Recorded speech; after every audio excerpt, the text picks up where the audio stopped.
Hey guys, it's Avery. So, I kind of already did this video, but I had to redo it because you just could not hear me at all.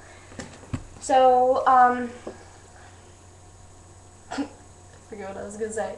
Okay, so, I made my last video about, like, intro, whatever. I'm decided I'm gonna do monologues, like, once a week.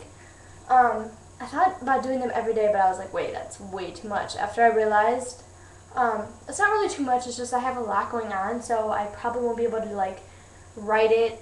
I'd probably be able to write it, but not like put it on here too. So um, this one I actually wrote on paper, and I'm just gonna read it off the paper, which I promise you I normally don't do, just because it's not as like I'm not looking at the camera and stuff. It's just not as like whatever.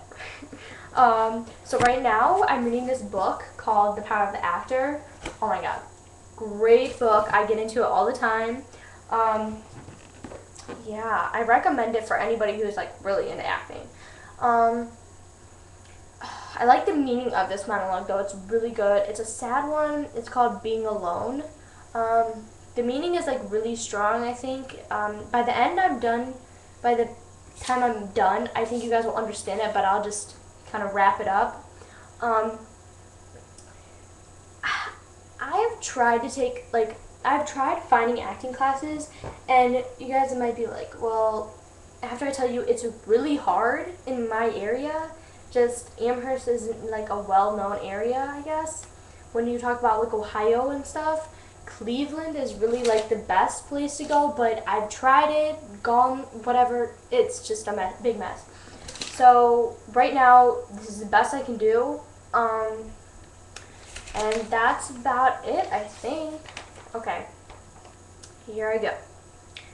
I was so popular, so involved in sports, and was always with my friends. Until one day I was talking to this guy, and he told me how much he liked me. I was so beautiful, that I was that girl. He sweet-talked me until I broke and did what he said. We would send pictures back and forth, normal ones, and he asked for a showy one. I knew it was wrong. I didn't want to, but I didn't want him to stop liking me. So I did. It was late, so after I said goodnight and went to bed, I woke up and I had plans with a friend, so I called her. No answer. I texted her. Nothing. I went on Facebook to see if she was on, and there it was. I saw it, and I was too shocked to even cry. I just sat there and stared. I could feel my heart thudding and racing. Everyone saw me, all of me, exposed. Nobody would talk to me. I was alone. I couldn't tell my family. They would disown me and be disappointed in me. I had no one. I had to go to school the next day. I didn't want to, but I had to. I had to be strong. I knew my actions were wrong, but I couldn't take it back. I could only grow and learn from it. So I went. I walked through those doors alone, but with my head held high.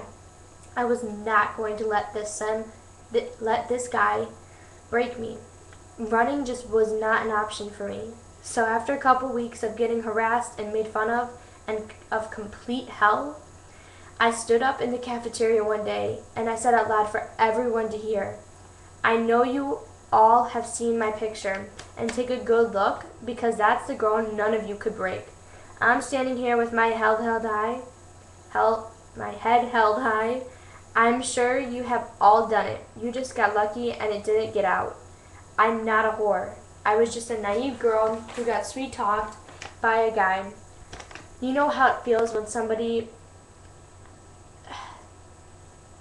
notices you and takes complete interest in you, and just you think they're in love with you. You know that feeling. But you know nothing about me. This is all proved who you all are. You see a picture and look me up and down like you know me.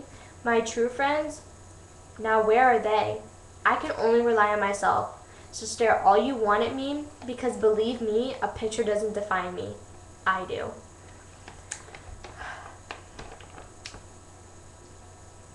Why don't you take a good look at the guy who did it? He was the one who told more about himself than exposed me. Okay, I'm gonna try to wrap this up because I don't have much more time. Basically, I just wanted to say about how a lot of times I've been seeing it a lot. Computers, phones, cameras, all kinds of things can be your worst enemy and the person behind it. I've realized a lot of the people behind like the computer can do a lot, but they can't when they get in front of you or whatever. But anyway, computers, cameras, phones, make they can do a lot of good things for you, but they can also just destroy your life. They really can.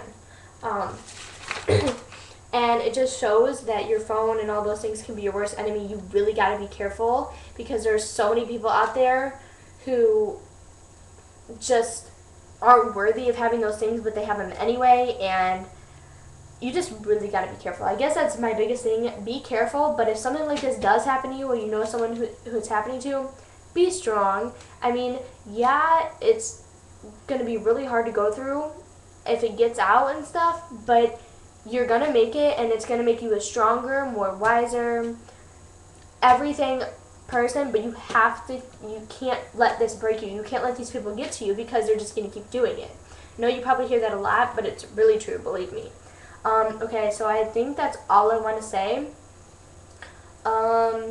To be honest, this thing did not take me long at all. It just kind of came to me because I think it's a really strong message, especially now with all this new technology and stuff. Now I sound really weird when I talk about this because I am 14 and believe me, I love my phone, but not that much. So I guess that's about all.